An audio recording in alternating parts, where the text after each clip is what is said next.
कल ना कुछ हुआ था guys.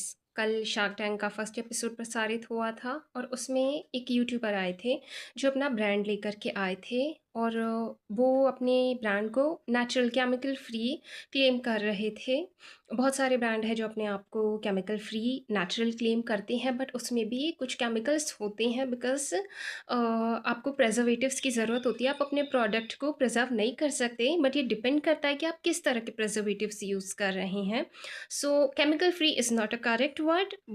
It should be harmful chemical free.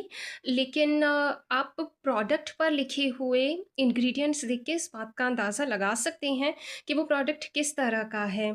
लेकिन जो यूट्यूबर थे वहाँ गए थे, उनको शार्क्स ने बहुत बुरी तरह ह्यूमिलिएट किया। मिलकर इतने सारे लोगों ने एक आदमी को इतनी बुरी तरह ह्यूमिलिएट किया, वो आदमी अपनी बात रख ही नहीं पाया वहाँ पे। उन्होंने कुछ चीज़ों के नाम बताए, कुछ केमिकल्स के कि हेयर ग्रोथ के लिए तो ये चीज़ें होती हैं। आप कह रहे हैं एलोवेरा हेयर ग्रोथ कर रहा है, एलोवेरा एक्चुअली हेयर ग्रोथ में काम आता है भाई, साइंटिफिकली प्रूवन है। आप जाके रिसर्च कर लीजिए इस पे। रोज़मेरी एक्चुअली हेयर ग्रोथ करता है, ये कोई गलत चीज़ें नहीं है या कोई फ्रॉड बना रहा है, चोर है कोई। और एक बंदे को नेशनल टेलीविज़न पे चोर बोल रहे हैं, फ्रॉड बोल रहे हैं। ये क्या है? वो क्या डाका डाल के आया है वहाँ पे? वो अपराधी है कोई? वो अपना ब्रांड लेकर के आया था। तो ये एक बहुत बहुत गलत चीज़ हुई है। ये लोग बहुत पैसे वाले लोग हैं और बहुत मेहनत इन लोगों ने की होगी डेफ़िनेटली। ऑल्दो ये सारे अमीर बाप की औलाद होंगे 200%। लेकिन इन्होंने जो मेहनत की है उसको अप्रिशिएट करना चाहिए तब जबकि ये इंसानों को इंसान की तरह ट्रीट करने लगे। अगला भले ही कंटेंट क्रिएटर है लेकिन वो भी इंसान है, उसको आप सेकंड क्लास सिटीज़न की तरह ट्रीट नहीं कर सकते।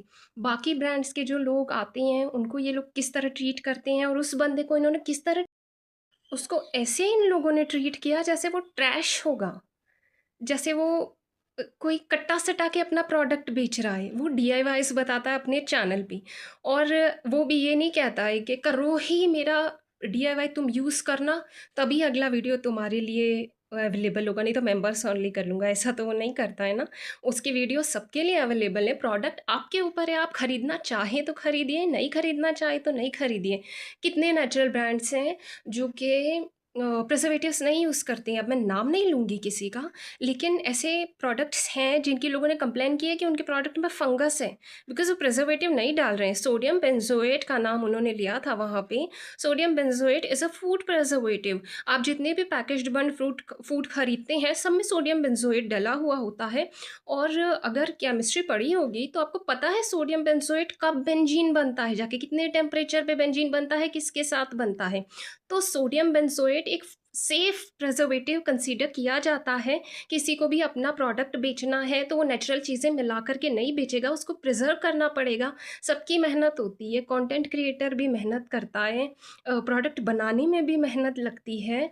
तो अगर कोई बंदा अपने चैनल पे अपना प्रोडक्ट प्रमोट कर रहा है तो इसमें क्या बुराई है? वो चोरी कर रहा है या डाका डाल रहा है कहीं, या लोगों को फ़ोर्स कर रहा है कि आपको खरीदना ही है मेरे प्रोडक्ट, या फिर वो डीआईवाई बता रहा है और कह रहा है कि अगर आप ये नहीं कर सकते हो तो मेरा फलाना प्रोडक्ट खरीदो। उस बंदे ने कभी भी ऐसा नहीं किया है।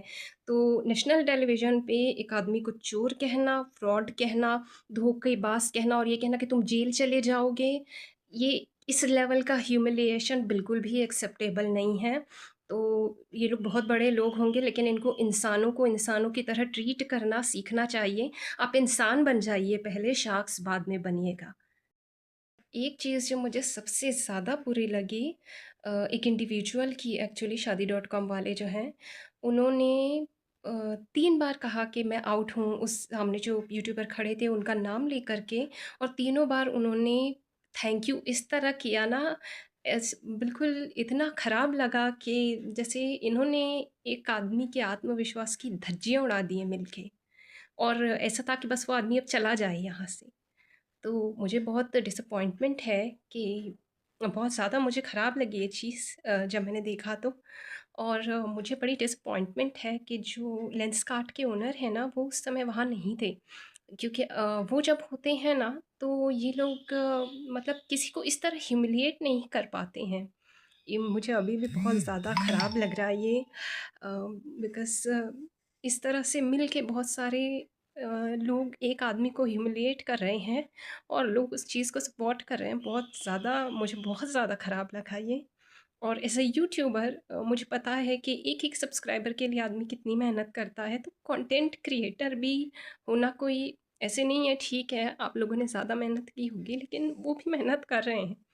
तो ये बहुत ज़्यादा ख़राब मुझे ये चीज़ लगी। और अगर वो लेंसकार्ट के ओनर वहाँ होते तो कम से कम जितना ह्यूमिलिएशन इनका हुआ उतना नहीं होता, उतना अपमान उनको नहीं सहन करना पड़ता, क्योंकि मैंने देखा है जब भी लेंसकार्ट के ओनर के सामने से कुछ होता है ना तो वो टोकते हैं बाकियों को भी और वो अगले को सपोर्ट भी करते हैं थोड़ा। तो थोड़े मतलब एक मेंटल स्ट्रेंथ थोड़ी-सी मिल जाती है अगले को, तो वो थोड़ा अपना अ, आत्मविश्वास जो है वो वापस से गेन कर पाता है। लेकिन क्योंकि वहाँ नहीं थे वो, तो इसलिए ऐसा नहीं हो पाया और कंटिन्यूअसली उनको अपमानित वो लोग करते रहे, वहाँ पे ह्यूमिलिएट करते रहे बहुत।